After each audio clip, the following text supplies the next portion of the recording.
എന്ന് പറയാൻ നമ്മൾ റേറ്റ് പറയാനൊന്നും പറയില്ല. എന്നുവെച്ചാൽ ഒരു 4-5 കൊല്ലത്തെ ഒരുക്കൂട്ടിയ സാധനങ്ങൾ മൊത്തം നഷ്ടം.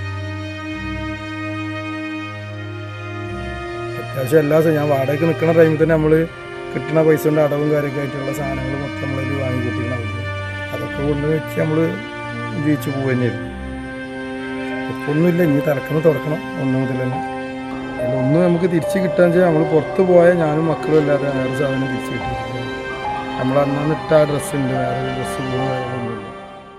തിരൂർ തലക്കാട്ട് രാത്രിയിൽ വീട് കത്തിച്ചാമ്പലായി. കുടുംബം പുറത്തു പോയിരുന്ന സമയമായതിനാൽ വൻ ദുരന്തം ഒഴിവായി. തലക്കാട് തെക്കൻ കുറ്റൂർ മുക്കിലപ്പീടിക അത്തംപറമ്പിൽ അബൂബക്കർ സിദ്ദീഖിന്റെ വീടാണ് വെണ്ണീർപിടിയായി മാറിയത്. വസ്ത്രങ്ങളും ഗൃഹോപകരണങ്ങളും ഉൾപ്പെടെ നിമിഷ നേരം കൊണ്ടാണ് ഒരു പിടി ചാരമായി മാറിയത്.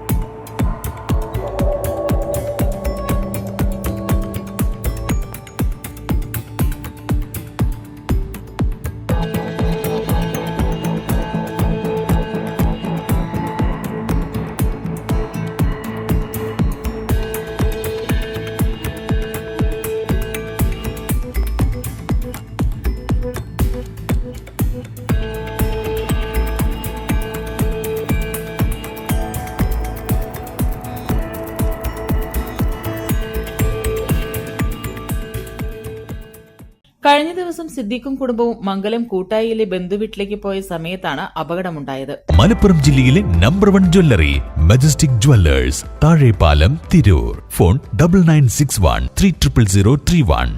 പതിവായി ഉപയോഗിക്കുന്ന പവർ ബാങ്ക് കിടപ്പുമുറിയിൽ ചാർജിനിട്ടായിരുന്നു യാത്ര.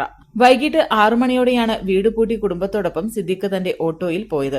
രാത്രി വീട്ടിലേക്ക് മടങ്ങി വരുന്നതിനിടെ അപകട വിവരവുമായി ഫോൺ വിളി എത്തുകയായിരുന്നു. സംഭവം എന്ന് പറഞ്ഞാൽ നമ്മൾ ഇവിടുന്ന് വീട്ടിൽ നിന്ന് പുറത്തു പോയതായിരുന്നു. വൈഫും കുട്ടികളായിട്ട് സ്കൂൾ വിട്ട് വന്നതിന് ശേഷം പോയതാണ്. പോയി തിരിച്ച് നമ്മൾ ഫുഡ് കഴിക്കാൻ വേണ്ടി കടയിൽ കയറിയ ടൈമിനാണ് ഇവിടുന്ന് അയൽവാസിൽ നിന്നൊരു കോള് വരും. ആ വീട് തീ പിടിച്ചിട്ടുണ്ടായിരുന്നു. നമ്മളിവിടെ വന്നപ്പോൾ മുക്കാഭാഗം കത്തി കഴിഞ്ഞ് എല്ലാവരും വെള്ളമടിച്ച് ഇതായിക്കൊണ്ടിരിക്കുന്നു. ഇതിൽ കത്തിപ്പിടിക്കാനായിട്ട് നമ്മൾ കണ്ട ഒരു കാരണം എന്ന് വെച്ചാൽ ഇത് പോകുമ്പോൾ പുറത്തത്തെ 2 ലൈറ്റും ഉള്ളിൽ പവർ ബാങ്ക് നമ്മൾ കുത്തി വെച്ചിട്ടുണ്ട്. ഇവിടെ ഒരു ദിവസം രാവിലെ മുതൽ വൈകിട്ട് വരെ അന്ന് കറണ്ട് ഉണ്ടായിരുന്നു. അപ്പോൾ ഞാൻ ഓട്ടോ ആയിട്ട് പോകുന്ന ആളാണ്. ഞാൻ ഓട്ടോയിൽ സാധാരണ മൊബൈൽ ഉപയോഗിക്കുന്ന പവർ ബാങ്ക് ആയിട്ട്. അപ്പോൾ അത് കുത്തി വെച്ചിട്ടാണ് ഞങ്ങൾ ഇവിടുന്ന് പോയത്. ആ ഒരു സ്വിച്ചും മറ്റൊരു രണ്ടും. അപ്പോൾ ആ പ്ലഗിന് ഈ ഒരു ഇത് കുത്തിവെച്ച പ്ലഗും കാര്യങ്ങളൊക്കെ കരിഞ്ഞു പോയിട്ടുണ്ട്. പിന്നെ വേറൊരു കത്തി പിടിക്കാനുള്ള സാധ്യതയൊന്നും ഇവിടെ ഇല്ല. പിന്നെ അവർ ഫയർഫോഴ്സിൻ്റെ ടീമും ഇവർ വന്ന് ബാക്കിയുള്ള സംഭവങ്ങളൊക്കെ എടുക്കുകയൊക്കെ ചെയ്തതിന് ശേഷമാണ് നമ്മൾ ഉള്ളിൽ കയറി ഒക്കെ നോക്കിയപ്പോഴാണ് ഈ ഒരു പ്ലഗ് മാത്രമേ ഉള്ളൂ. ബാക്കിയുള്ളതൊന്നും സംഭവിച്ചില്ല. പുറത്ത് 2 ബൾബും കാര്യങ്ങളൊന്നും സംഭവിച്ചിട്ടില്ല. കറണ്ട് അല്ലാതെ കത്തി പിടിക്കാനായിട്ടൊരു കാരണം ഇതിൽ കാണുന്നില്ല. അപ്പോൾ നഷ്ടങ്ങൾ എന്ന് പറഞ്ഞാൽ അതിനൊന്നും ബാക്കിയായി കിട്ടിയിട്ടില്ല. അതിൽ ഫ്രിഡ്ജ് ഉണ്ടായിരുന്നു, അതേപോലെ വാഷിംഗ് മെഷീൻ പുറത്താകുന്നുണ്ട്, അലമാര 2 അലമാര, ഡ്രസ്സുകളൊക്കെ ഉപയോഗിക്കുന്ന അലമാര. നമ്മളെ അതിലൊന്നും നമുക്ക് തിരിച്ച് കിട്ടാന്ന് വെച്ചാൽ നമ്മൾ പുറത്ത് പോയാൽ ഞാനും മക്കളും അല്ലാതെ വേറെ സാധനം തിരിച്ച് കിട്ടിയിട്ടില്ല. നമ്മൾ അന്നു ഇട്ട ആ ഡ്രസ്സുണ്ട്, വേറൊരു ഡ്രസ്സ് പോലും വേറൊന്നുമില്ല. 5 വർഷം മുമ്പ് ഉണ്ടായിരുന്ന സമ്പാദ്യമെല്ലാം സ്വരൂപിച്ച് നിർമ്മിച്ചതായിരുന്നു ഒരു കിടപ്പുമുറിയും ശുചിമുറിയും അടുക്കളയും സിറ്റൌട്ടും മാത്രമുള്ള വീട്. കല്ലുപയോഗിച്ച് മതിൽ നിർമ്മിച്ച് ഓലമേഞ്ഞതായിരുന്നു. ഇപ്പോൾ അവശേഷിക്കുന്നത് മതിൽ മാത്രമാണ്. വീട്ടിനകത്തുണ്ടായിരുന്ന എല്ലാ സാധനങ്ങളും കത്തിച്ചാമ്പലായി. വസ്ത്രങ്ങളും മക്കളുടെ പഠന സാമഗ്രികളും പാത്രങ്ങളും ഉൾപ്പെടെ ഇതിൽ ഉൾപ്പെടുന്നു. വിവിധ രേഖകൾ, പാത്രങ്ങൾ, ഫ്രിഡ്ജ്, അലമാരകൾ എന്നിവയും അഗ്നിക്കിരയായി. ഓട്ടോ ഡ്രൈവറായ സിദ്ദീഖ് ഓട്ടോയുമായി പോകുമ്പോൾ ഉപയോഗിക്കുന്നതാണ് പവർ ബാങ്ക്. ഇത് പൊട്ടിത്തെറിച്ച് തീ പടർന്നതെന്നാണ് കരുതുന്നത്. വാടക താമസിച്ചിരുന്നു. ഒരു കല്യാണം കഴിഞ്ഞ് കുറച്ച് കഴിഞ്ഞോടെ നമ്മൾ വാടക 4 വർഷം വാടക താമസിച്ചു. ഈ കൊറോണ ടൈമിന് വാടക കാശ് കൊടുക്കാൻ ഇല്ലാതായപ്പോൾ നമുക്ക് മുതൽ ഭാഗിച്ച് കിട്ടിയൊരു സ്ഥലമാണിത്. ഇതിൽ താൽക്കാലികം സെറ്റപ്പ് ആക്കിയിട്ട് അന്ന് ചെയ്തതാണ്. അന്ന് കിൻഡൽ വരെ കല്ല് കിട്ടാത്തതുകൊണ്ട് താപ് കയറ്റാണ് ചെയ്തിട്ടുള്ളത്. മില്ലും കാര്യങ്ങളും ഇതൊന്നും ഉണ്ടായിരുന്നില്ല. അതുകൊണ്ട് മേലെ ഓട് കയറ്റാൻ ശ്രമിച്ചിട്ട് അത് നടക്കാത്തതുകൊണ്ട് ഓല കയറ്റിയിട്ടാണ് ഇത് ഉണ്ടായിരുന്നത്. ഏകദേശം ഒരു 4 വർഷം കഴിഞ്ഞ് 5ാമത്തെ വർഷമാണ് ഇപ്പോൾ ഇത്. അത്രത്തോളം ഇത് താമസമായിട്ട് നമ്മൾ ആ ടൈമിന് ഒരു 4 മാസം വാടകനെ 5000 രൂപ വാടക വെച്ച് കൊടുത്തിരുന്നതാണ്. അപ്പോൾ അത് കൊടുക്കാൻ സാഹചര്യം ഇല്ലാത്തതുകൊണ്ട് പെട്ടെന്ന് ഇങ്ങോട്ട് മാറിയതാണ്. താൽക്കാലികം താമസം എന്ന് പറയുന്നത് അത്യാവശ്യം എല്ലാ ഞാൻ വാടകയ്ക്ക് നിൽക്കുന്ന ടൈമിൽ തന്നെ നമ്മൾ കിട്ടുന്ന പൈസ കൊണ്ട് അടവും കാര്യമൊക്കെ ആയിട്ടുള്ള സാധനങ്ങൾ മൊത്തം നമ്മളതിൽ വാങ്ങി കൂട്ടിയിരുന്ന അവിടെ. അതൊക്കെ കൊണ്ട് വെച്ച് നമ്മൾ ജീവിച്ചു പോകുക തന്നെയായിരുന്നു. ഒന്നുമില്ല, ഇനി തലക്കുന്ന തുടക്കണം ഒന്നു മുതൽ തന്നെ.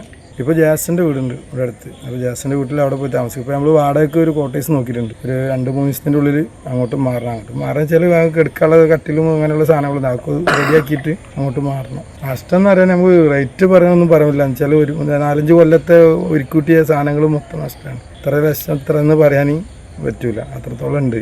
ഒന്നും അതിമൊന്നും ബാക്കിയായി കിട്ടിയിട്ടില്ല. ഇപ്പോൾ ഈ നിൽക്കുന്ന രൂപത്തിലുള്ള ഈ ഒരു സാധനങ്ങളല്ലാതെ വേറെ ഒന്നും ബാക്കിയായി കിട്ടിയിട്ടില്ല. രേഖകൾ നമ്മളെ കയ്യിൻ്റെ പേഴ്സിലുള്ള ലൈസൻസും ആധാർ കാർഡും എൻ്റെ ആധാർ കാർഡും ഇതല്ലാത്ത വേറൊരു സാധനം മതി. മക്കളെ ആധാർ കാർഡ്, അവരെ ബുക്കുകൾ കാര്യങ്ങളൊക്കെ അനുസരിച്ച് ഭാര്യയുടെ ആധാർ കാർഡ് ഉണ്ട്, SLC ബുക്ക് ഉണ്ട്, എൻ്റെ SLC ബുക്ക് +2 സർട്ടിഫിക്കറ്റ് ഉണ്ട്. അതുപോലെ പിന്നെ ഇതിൻ്റെ സ്ഥലത്തിൻ്റെ ആധാരത്തിൻ്റെ കോപ്പികളും കാര്യങ്ങളൊക്കെ ഉണ്ട്, അതിൻ്റെ നികുതി ചീട്ടുകളുണ്ട്. അങ്ങനെയുള്ള എന്താ പറയുക എന്തൊക്കെ രേഖകളുണ്ടോ അത് മൊത്തം, ആധാർ കാർഡ്, പാൻ കാർഡ് അങ്ങനെയുള്ളതൊക്കെ അപ്പോൾ അതിൻ്റെ ഉള്ളിൽ നിന്നൊരു സാധനമായിട്ട് നമുക്ക് തിരിച്ചു കിട്ടിയിട്ടില്ല. വിവരം അറിഞ്ഞ് സിദ്ദീഖും കുടുംബവും സ്ഥലത്തെത്തുമ്പോഴേക്കും വീട് ഏറെക്കുറെ കത്തിയമർന്നിരുന്നു. സമീപത്തെ മരത്തിലേക്ക് ഉൾപ്പെടെ തീ പടർന്നിരുന്നു. നാട്ടുകാരുടെ നേതൃത്വത്തിലാണ് തീ അണച്ചത്. വീട്ടിൽ നിന്ന് തീ പടരുന്നത് അയൽവീട്ടുകാരാണ് കണ്ടത്. നാട്ടുകാർ ഓടിക്കൂടുമ്പോഴേക്കും തീ വീട്ടിലാകെ പടർന്നിരുന്നു. പരിസരവാസികളും നാട്ടുകാരും ചേർന്ന് അവിടുത്തെ കിണറുകളിൽ നിന്ന് വെള്ളം പമ്പ് ചെയ്താണ് തീ അണച്ചത്. തിരൂർ അഗ്നിരക്ഷാ നിലയത്തിൽ നിന്ന് അഗ്നിരക്ഷാസേന സ്ഥലത്തെത്തിയപ്പോഴേക്കും തീ നിയന്ത്രണ വിധേയമാക്കിയിരുന്നു.